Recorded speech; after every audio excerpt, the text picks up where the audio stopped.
श्री रमेश बैस जी, मुख्यमंत्री श्रीमान एकनाथ शिंदे जी, मंत्रिमंडल के मेरे सहयोगी निर्मला सीतारमण जी, भागवत कराड़ जी, पंकज चौधरी जी, महाराष्ट्र सरकार के उप मुख्यमंत्री देवेंद्र जी अजीत जी, रिजर्व बैंक के governor Shaktikanta Das ji, Reserve Bank of India के अधिकारी, अन्य महानुभाव, देवी और सज्जनों, आज भारत का रिजर्व बैंक एक ऐतिहासिक पड़ाव पर पहुंचा है। आरबीआई ने अपने 90 इयर्स पूरे किए हैं। एक संस्थान के रूप में आरबीआई आजादी के पहले और आजादी के बाद दोनों ही कालखंड का गवाह है। आज पूरी दुनिया में आरबीआई की पहचान उसके प्रोफेशनलिज्म और कमिटमेंट की वजह से बनी है। मैं आप सभी को रिजर्व बैंक ऑफ इंडिया के सभी कर्मचारियों और अधिकारियों को आरबीआई की स्थापना के 90 इयर्स की बधाई देता हूं।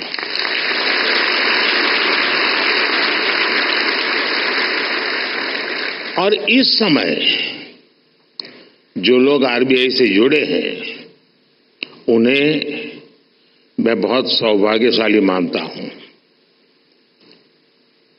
आज आप जो नीतियां बनाएंगे, जो काम करेंगे,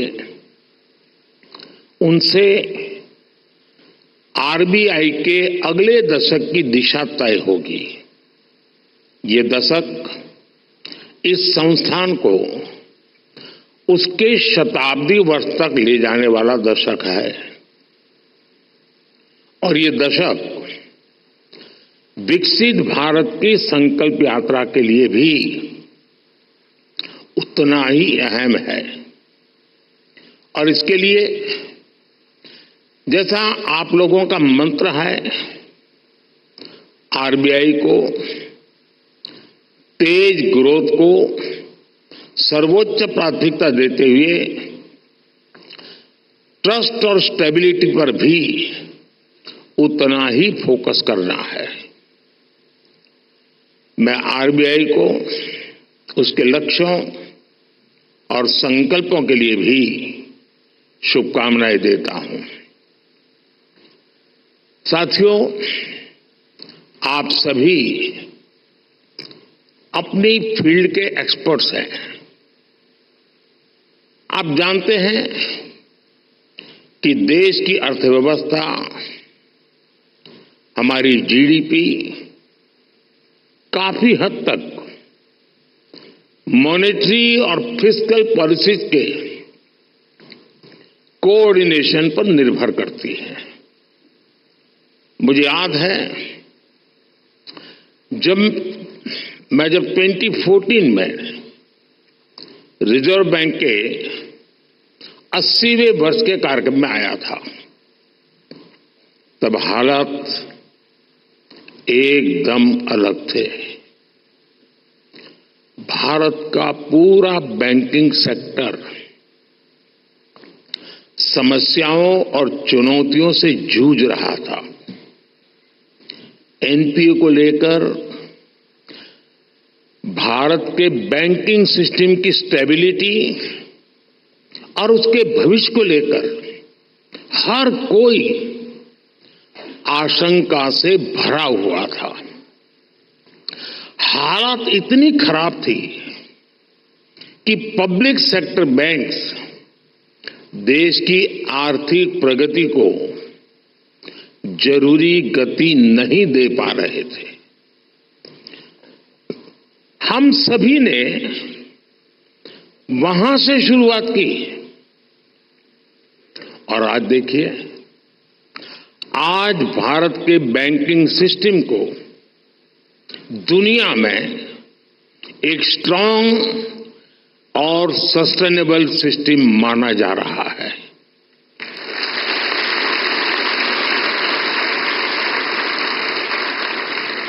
जो बैंकिंग सिस्टम कभी डूबने की कगार पर था, वो बैंकिंग सिस्टम अब प्रॉफिट में आ गया है और क्रेडिट में रिकॉर्ड वृद्धि दिखा रहा है। फ्रेंड्स, आप भी जानते हैं कि सिर्फ 10 साल में इतना बड़ा परिवर्तन आना आसान नहीं था। ये बदलाव इसलिए आया क्योंकि हमारी नीति, नियत और निर्णयों में स्पष्टता थी। ये बदलाव इसलिए आया क्योंकि हमारे प्रयासों में दृढ़ता थी, ईमानदारी थी। आज देश देख रहा है, जब नीयत सही होती है तो नीति सही होती है, जब नीति सही होती है तो निर्णय सही होते हैं, और जब निर्णय सही होते हैं तो नतीजे सही मिलते हैं।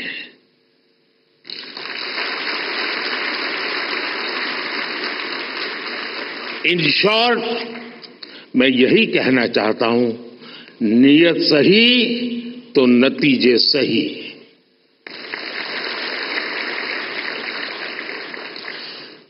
कैसे देश का बैंकिंग सिस्टम ट्रांसफॉर्म हुआ, ये अपने आप में एक स्टडी का विषय है। हमने कोई भी सिरा ऐसा नहीं था जिसे ऐसे ही छोड़ दिया हो।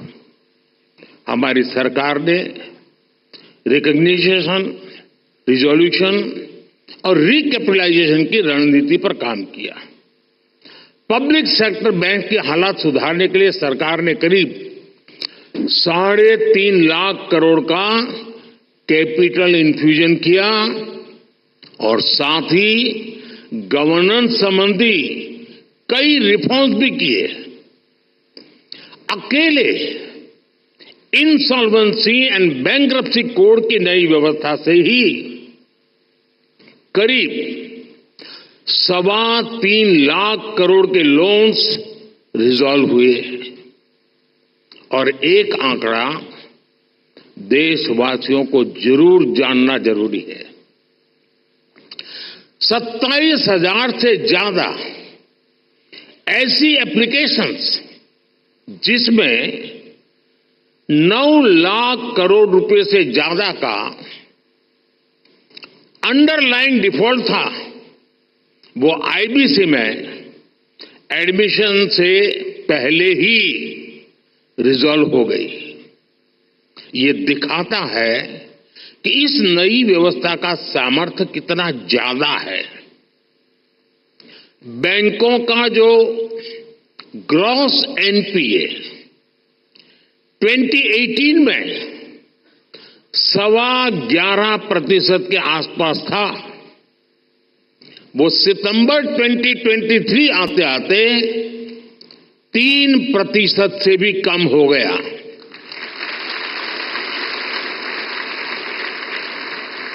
आज ट्विन बैलेंस शीट की समस्या अतीत का हिस्सा हो चुकी है। आज बैंक की क्रेडिट ग्रोथ 15% तक हो गई है और मैं इन सभी उपलब्धियों में आरबीआई की सहभागीदारी और प्रयासों की भी बहुत बड़ी भूमिका रही है और वो बधाई के पात्र हैं। साथियों, आरबीआई जैसे संस्थान के बारे में चर्चा अक्सर फाइनेंशियल डेफिनेशन और कठिन टर्मिनोलॉजी तक ही सीमित रह जाती है। आपका कार्य जितना जटिल है, उसमें यह स्वाभाविक भी है। लेकिन आप जो काम करते हैं उससे देश के सामान्य मानव का जीवन सीधे तौर पर प्रभावित होता है।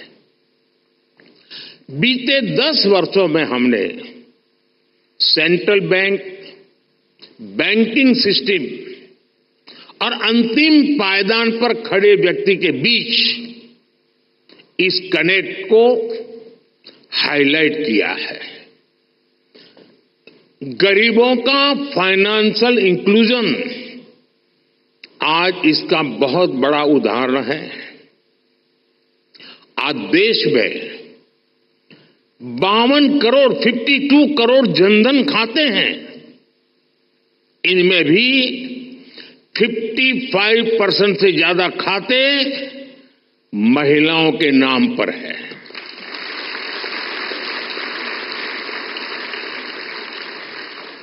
इसी फाइनेंशियल इंक्लूजन का प्रभाव आप एग्रीकल्चर और फिशरीज जैसे सेक्टर्स में भी देख सकते हैं। आज 7 करोड़ से ज्यादा फार्मर्स, फिशरमैन और पशुपालक के पास किसान क्रेडिट कार्ड हैं। इससे हमारी रूरल इकोनॉमी को एक बहुत बड़ा पुश मिला है। कोऑपरेटिव सेक्टर को भी पिछले 10 वर्षों में बड़ा बूस्ट मिला है। सहकारिता में कोऑपरेटिव बैंक की एक बहुत बड़ी भूमिका होती है और ये रिजर्व बैंक के रेगुलेशन और सुपरविजन का एक महत्वपूर्ण क्षेत्र भी है। यूपीआई आज एक ग्लोबली रिकॉग्नाइज्ड प्लेटफॉर्म बन चुका है। इस पर हर महीने 1200 करोड़ से ज्यादा ट्रांजैक्शन हो रहे हैं। अभी आप लोग सेंट्रल बैंक डिजिटल करेंसी पर भी काम कर रहे हैं। यानी पिछले 10 वर्षों में हुए ट्रांसफॉर्मेशन की एक तस्वीर ये भी है।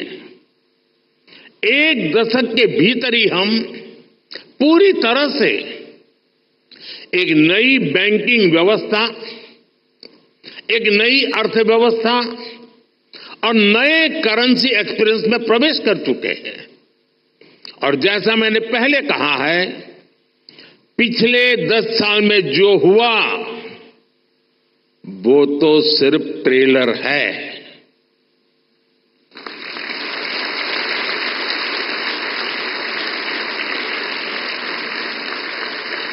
अभी तो बहुत कुछ करना है। अभी तो हमें देश को बहुत आगे लेकर जाना है। साथियों, बहुत जरूरी है कि हमारे पास अगले 10 साल के लक्ष्य बिल्कुल स्पष्ट हो। हमें मिलकर अगले 10 साल में डिजिटल ट्रांजैक्शन की संभावनाओं को विस्तार देना होगा। हमें कैशलेस इकोनॉमी से आ रहे इन बदलावों पर नजर भी रखनी होगी। हमें फाइनेंशियल इंक्लूजन और एम्पावरिंग एफर्ट्स को भी और बेहतर करना होगा। साथियों, इतनी बड़ी जनसंख्या की बैंकिंग नीड्स भी अलग अलग हो सकती है। कई लोग फिजिकल ब्रांच मॉडल को पसंद करते हैं, कई लोगों को डिजिटल डिलीवरी पसंद होती है। देश को ऐसी नीतियां बनाने की जरूरत है जिससे ईज ऑफ डूइंग बैंकिंग बेहतर हो और सभी को उनकी जरूरत के अनुसार क्रेडिट एक्सेस मिल सके। डीपीआई के क्षेत्र में भारत को अग्रणी बनाने के लिए हमें आर्टिफिशियल इंटेलिजेंस, मशीन लर्निंग की निरंतर मदद लेनी चाहिए। भारत की प्रगति तेज गति से हो, इंक्लूसिव हो, सस्टेनेबल हो, इसके लिए रिजर्व बैंक को लगातार कदम उठाते रहने होंगे। एक रेगुलेटर के तौर पर आरबीआई ने बैंकिंग सेक्टर में रूल बेस्ड डिसिप्लिन और फाइनेंशियली प्रूडेंशियल प्रैक्टिसेस को सुनिश्चित कराया है, लेकिन इसके साथ ही ये भी आवश्यक है कि आरबीआई विभिन्न सेक्टर्स की भविष्य की जरूरतों का आकलन करते हुए अभी से तैयारी करे, बैंकों को प्रोत्साहित करे, प्रोएक्टिव कदम उठाए। मैं आपको विश्वास दिलाता हूं कि सरकार आपके साथ है।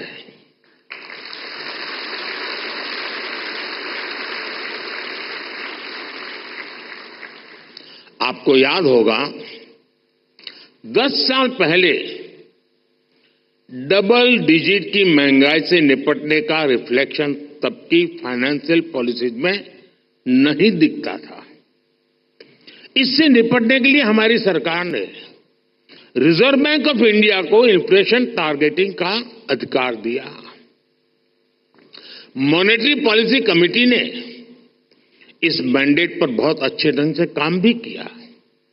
साथ ही साथ सरकार ने एक्टिव प्राइस मॉनिटरिंग और फिस्कल कंसोलिडेशन इसके भी कदम उठाए। इसलिए कोरोना संकट हो,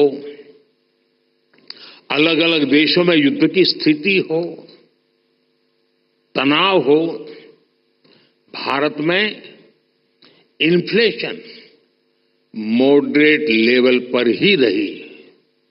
साथियों, जिस देश की प्रायोरिटी स्पष्ट हो उसे प्रोग्रेस करने से कोई नहीं रोक सकता।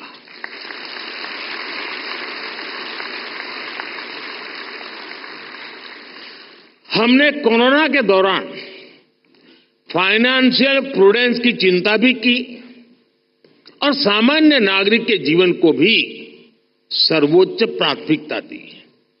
यही वजह है कि भारत का गरीब, भारत का मिडिल क्लास उस आपदा से उबरकर अब अर्थव्यवस्था को गति दे रहा है।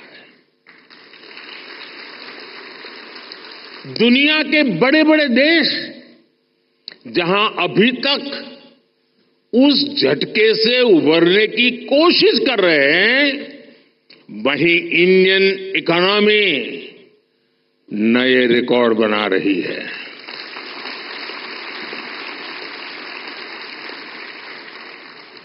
भारत की सफलता को आरबीआई वैश्विक स्तर पर ले जा सकता है। इन्फ्लेशन कंट्रोल और ग्रोथ में एक बैलेंस बनाना किसी भी डेवलपिंग कंट्री की बहुत यूनिक जरूरत होती है। इससे निपटने के लिए कौन कौन से मॉनेटरी टूल्स हो सकते हैं, इसके बारे में सोचना बहुत आवश्यक है। आरबीआई इसके लिए एक मॉडल बनकर ग्लोबल लीडरशिप की भूमिका निभा सकता है। और ये बात मैं 10 साल के अनुभव के बाद कहता हूं, और ये बात दुनिया को निकट से जानने समझने के बाद कह रहा हूं। और इससे पूरे ग्लोबल साउथ को बहुत बड़ी मदद मिल सकती है। फ्रेंड्स, अगले 10 साल के टारगेट तो तय करते हुए हमें एक बात और ध्यान रखनी है, वो है भारत के युवाओं की एस्पिरेशंस। भारत आज दुनिया के सबसे युवा देशों में से एक है। इस युवा एस्पिरेशंस को पूरा करने में आरबीआई का अहम रोल है। बीते 10 साल में सरकार की पॉलिसीज की वजह से नए नए सेक्टर्स बने हैं।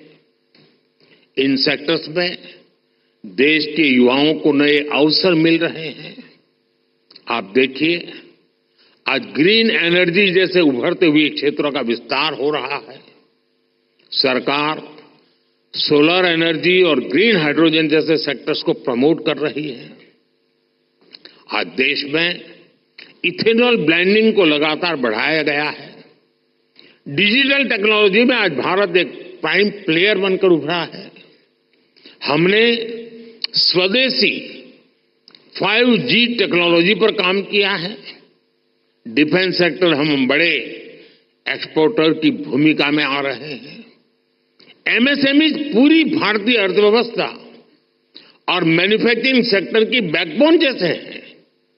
ऐसे सारे सेक्टर्स में अलग अलग तरीके के कर्ज की जरूरत होती है। कोरोना के समय हमने एमएसएमई सेक्टर के लिए जो क्रेडिट गारंटी स्कीम बनाई, उसने इस सेक्टर को बहुत बड़ी शक्ति दी थी। रिजर्व बैंक को भी आगे out of the box policies के बारे में सोचना होगा। और मैंने देखा है हमारे शक्तिकांत जी आउट ऑफ बॉक्स सोचने में माहिर है।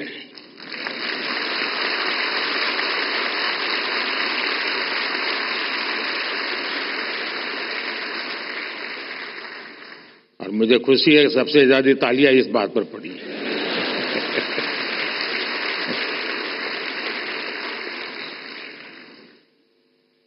विशेषकर नए सेक्टर्स में हमारे युवाओं को पर्याप्त क्रेडिट अवेलेबिलिटी मिले, ये सुनिश्चित किया जाना बहुत जरूरी है। साथियों, 21वीं सदी में इनोवेशन का बहुत महत्व रहने वाला है। सरकार इनोवेशन पर रिकॉर्ड इन्वेस्ट कर रही है। आपने देखा है, अभी अभी हमने जो इंटरिम बजट दिया, उसमें इनोवेशन के लिए 1 लाख करोड़ रुपए का रिसर्च फंड भी बनाया है। कटिंग एज टेक्नोलॉजी पर जो प्रपोजल आएंगे, जो लोग इस क्षेत्र में काम करना चाहते हैं, हम उनके लिए कैसे प्रिपेयर हो, ये सोचना बहुत आवश्यक है। और आरबीआई को अभी से सोचना चाहिए कि वो कैसे उनकी मदद करेगा। हमें ऐसे लोग पहचानने होंगे, हमें ऐसी टीम्स बनानी होगी जो परंपरागत कारोबार हैं, जो आने वाले विषय हैं, हमें उन्हें लेकर एक्सपर्टीज डेवलप करनी चाहिए। इसी तरह स्पेस सेक्टर ओपन हो रहा है। इसमें नए नए स्टार्टअप्स आ रहे हैं, तो उनको क्रेडिट के लिए किस तरह का सपोर्ट चाहिए, ये हमें देखना होगा। इसी तरह भारत में एक सबसे बड़ा क्षेत्र नया पूरी ताकत के साथ आ रहा है, वो है टूरिज्म सेक्टर। टूरिज्म सेक्टर भी बढ़ रहा है और पूरी दुनिया भारत आना चाहती है, भारत देखना चाहती है, भारत समझना चाहती है।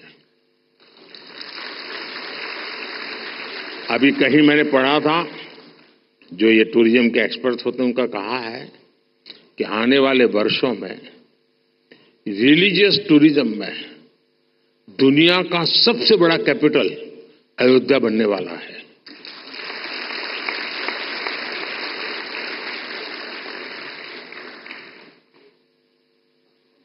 हमें देखना होगा कि इस सेक्टर को फाइनेंशियल सपोर्ट करने के लिए हमारी क्या तैयारी है। जो देश में नए नए सेक्टर्स बन रहे हैं, हमें उनमें अभी से एक्सपर्टीज डेवलप करनी चाहिए और उनको हम कैसे सपोर्ट करेंगे, इस पर भी पहले से मंथन होना चाहिए। अभी 100 दिन मैं चुनाव में बिजी हूं, तो आपके पास भरपूर समय है। आप सोच के रखिए, क्योंकि शपथ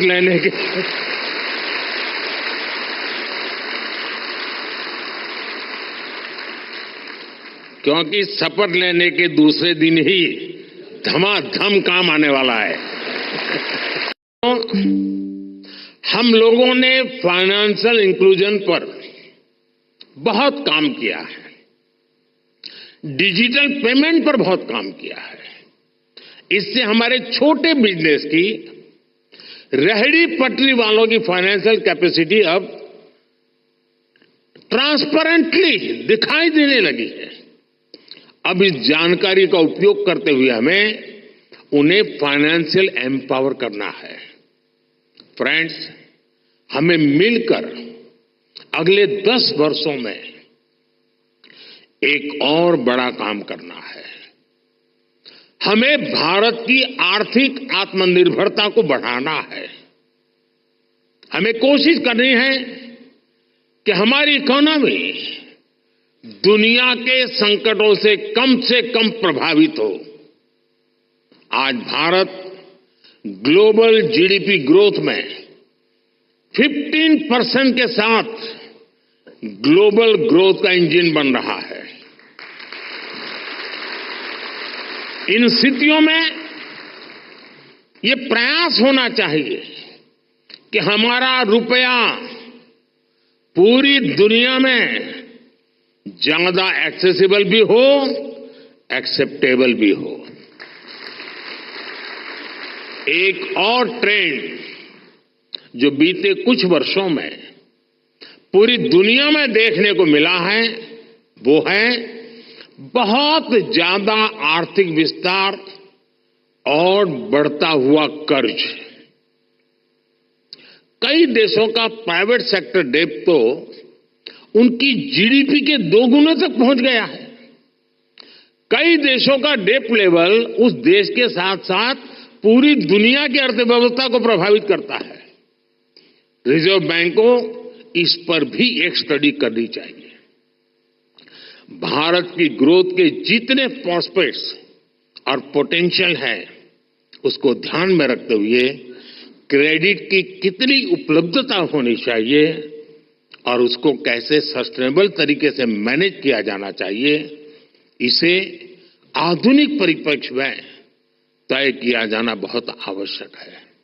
साथियों, देश के लिए जरूरी प्रोजेक्ट्स को फंडिंग देने के लिए हमारी बैंकिंग इंडस्ट्री को उसके आगे बढ़ना भी उतना ही जरूरी होगा।